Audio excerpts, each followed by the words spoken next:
নমস্কার বন্ধুরা, সবাইকে আমার চ্যানেলে স্বাগত। আশা করি আপনারা সবাই ভালো আছেন এবং সুস্থ আছেন। আপনাদের আশীর্বাদে আমিও ভালো এবং সুস্থ আছি। আজকে চলে আসলাম আর একটা রান্নার রেসিপি নিয়ে। আজকে তৈরি করব তেলাপিয়া মাছের ঝাল। তো চলুন কীভাবে রান্না করছি দেখে নেওয়া যাক। রান্না করার জন্য আমি তেলাপিয়া মাছটাকে ভালো করে কেটে ধুয়ে নুন হলুদ মাখিয়ে নিয়েছি। ঝালের জন্য যা যা লাগবে, এখানে আমি শুকনো লঙ্কা আর আদা বেটে নিয়েছি, চেরা কাঁচা লঙ্কা নিয়েছি, এখানে জিরে বাটা আছে, এখানে টমেটো কুচি আছে, আর আছে ধনেপাতা কুচি, আর এখানে ধনের গুঁড়ো নিয়ে নিয়েছি। কড়াইতে তেল দিয়ে দিয়েছি, তেল গরম হয়ে গেছে। এবার এক এক করে আমি মাছগুলো ভেজে নেব।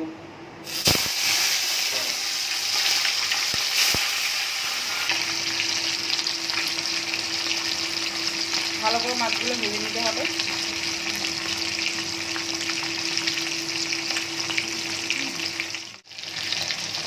মাছগুলোকে ভালো করে ভেজে নেব। আমি ভেজে নিয়েছি, সব ভেজে এখানে একটা জায়গায় তুলে নিয়েছি। এবার এই মাছের তেলেই দিয়ে দেবো হচ্ছে একটা গোটা শুকনো লঙ্কা, আর দেবো একটু গোটা জিরে। এরপর এতে দিয়ে দেবো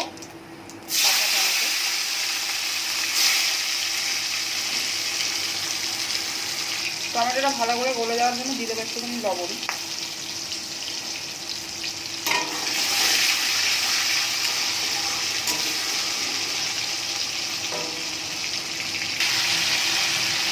টমেটোটা ভালো মতো গলে গেছে দেখুন।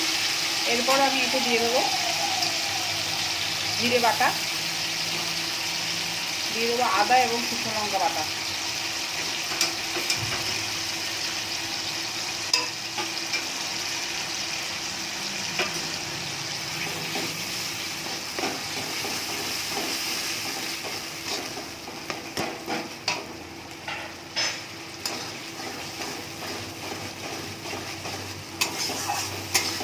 মশলাটাকে ভালো করে কষিয়ে নিতে হবে।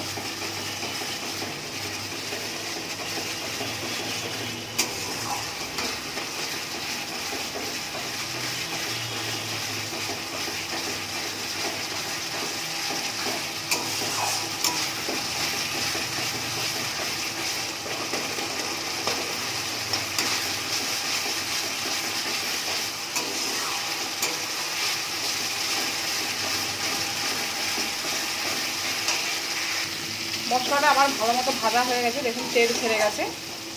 এরপরে আমি এতে দিয়ে দেবো এক এক করে হলুদ, দিয়ে দেবো সামান্য একটু ধনের গুঁড়ো,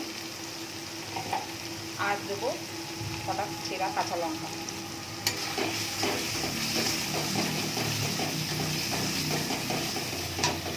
সবার শেষে দেবো সামান্য নুন, কেননা টমেটো কষানোর সময় আমি অল্প নুন দিয়েছিলাম। এরপর বেশি নুন দিলে বেশি নুন হয়ে যাওয়ার থাকবে, সেই কারণে অল্প নুন দিলাম।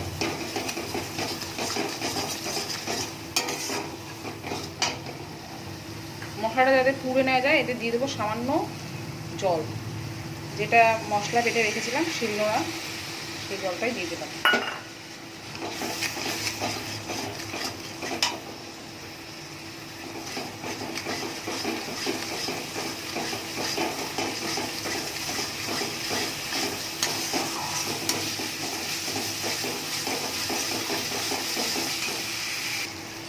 মশলাটা আমার ভালো মতো ভাজা হয়ে গেছে, তেল ছেড়ে গেছে। এরপরে আমি দিয়ে দেবো এতে পরিমাণ মতো জল।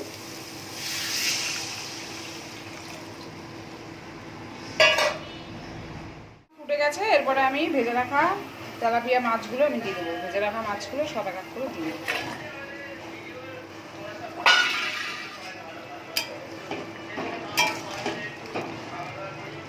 দিয়ে ঢেকে দেবো 5 মিনিটের জন্য।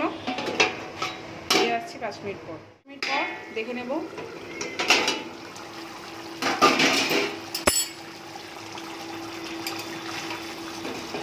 একদম রেডি হয়ে গেছে আমার তেলাপিয়া মাছের ঝাল।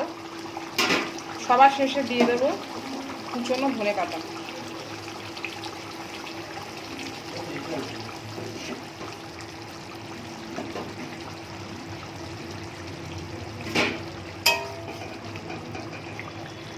তৈরি হয়ে গেছে আমার তেলাপিয়া মাছের ঝাল। তো আজকের রেসিপিটা আপনাদের কেমন লাগলো অতি অবশ্যই কমেন্ট এবং শেয়ার করার অনুরোধ রইল। যদি ভালো লেগে থাকে আপনারা বাড়িতে এভাবে চেষ্টা করে দেখতে পারেন, আশা করি আপনাদেরও ভালো লাগবে। তো আজকের মতো টাটা, সবাই ভালো থাকবেন, সুস্থ থাকবেন।